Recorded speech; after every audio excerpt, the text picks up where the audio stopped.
Hey friends, it's Sylvia Mwokolo and I'm glad you've joined me on this journey to enlighten you, to thrive and be all that you were purposed to be. Today I want to talk about dirty pain. It might be an uncommon word to you, but the feeling will be somewhat familiar. Pain is a part of life, and it often saves us from more danger or becomes a symptom that signifies that something more might be happening.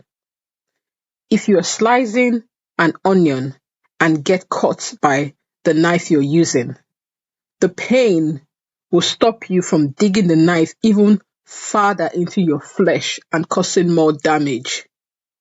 That's physical pain. So as human beings, we experience both physical pain, like the example about the knife, and emotional pain, for instance, when one is grieving a loved one. And just as time is needed for physical pain to heal, time is also needed for emotional pain to heal. However, the stories that we tell ourselves regarding our pain can prolong the healing of the pain. The stories might seem true to us and might help us temporarily to make sense of the circumstances surrounding the pain. But on the long run, these stories, if not looked at objectively, can lead us to unconsciously holding on to the pain and therefore not moving forward and not making progress. This ultimately means that we have given the power of the healing to someone by blaming them for the pain. You might be saying, Sylvia, really, the pain was not caused by me. It wasn't my fault.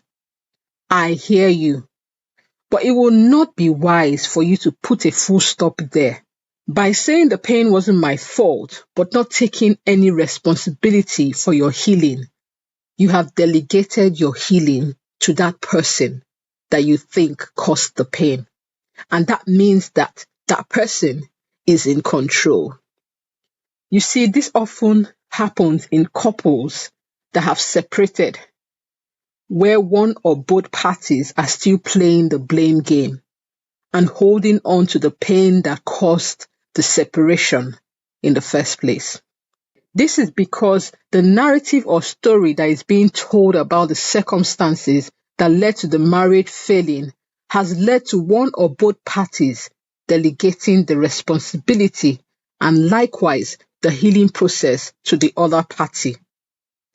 I do not intend to make light of this matter, but to shine light to the truth of the healing process so we can learn to let go of unnecessary pain that is holding us back from thriving in life. As humans, we need to realize that we cannot control other people, but ourselves. We can influence them, but we can't control them. That's a matter for another time. But my point is that we are in full control of ourselves and therefore control of our healing. So in order to heal from pain, we have to take back control and the responsibility of the pain and healing from others. First, acknowledge what has happened without blaming the other party. Acknowledge with no judgment. Yes, the marriage didn't work out and we have had to separate. That's the situation. Acknowledge it. Give yourself grace and sit in the loss without blame. Sit in it and feel the sadness. Acknowledge that you are grieving what you thought would be, but in reality isn't anymore. Talk to a friend or a professional. Journal your thoughts and feel the sadness. As a Christian, I will also pray about the situation and display my emotions to the Lord because I know He can handle it. He is my God, my high priest, just as Hebrews 4 verse 15 says, for we do not have a high priest who is unable to empathize with our weakness, but we have one who has been tempted in every way, just as we are, yet he did not sin. And the Bible goes further to say that as Jesus is, so am I in this world. So that means I can go through pain without turning it into dirty pain. I would acknowledge the pain, accept the reality of the situation without judgment, feel my grief and sadness, talk about it to God, a trusted friend or professional, and give myself grace in the process with no blame game. This process is clean pain. It is deep but heals.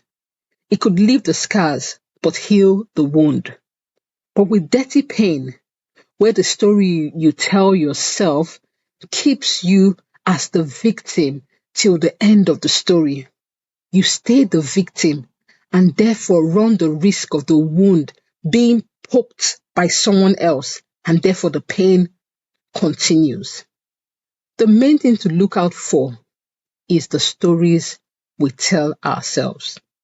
We are used to having a hero or villain, a good versus bad person. This can lead us to black and white thinking.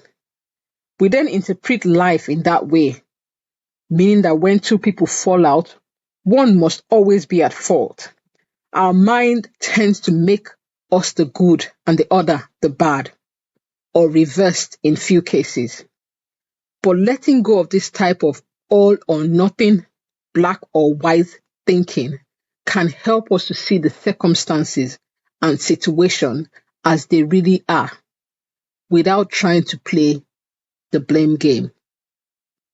Take, for instance, you had a fallout with a very close friend, which led you to decide to cut ties with her. But because of how close you guys were, it's a hard decision, but at the same time, painful to process. Most times, we take that person to court in our minds, and we become the judge, the jury, and the executioner. You don't have to paint that friend as a villain or a bad person in order for you to let go of the relationship. You had a decision to make and you made it. It will be a painful process, but would you make the pain a dirty pain by painting the person as the villain and playing the blame game, which would make the healing worse? Or would you accept it, acknowledge it, talk about the situation, feel the sadness, and process it with full responsibility so you can heal and move on? The choice is yours. Don't be a victim of pain. Don't create your own prolonged suffering by holding on to dirty pain. Let go of being the judge and welcome true healing. Pain is a normal human experience, but dirty pain isn't. Be wise in dealing with pain so that you can keep winning, shining, and thriving. Until next time, my friend, it's your host, Sylvia Mokolo. Take care.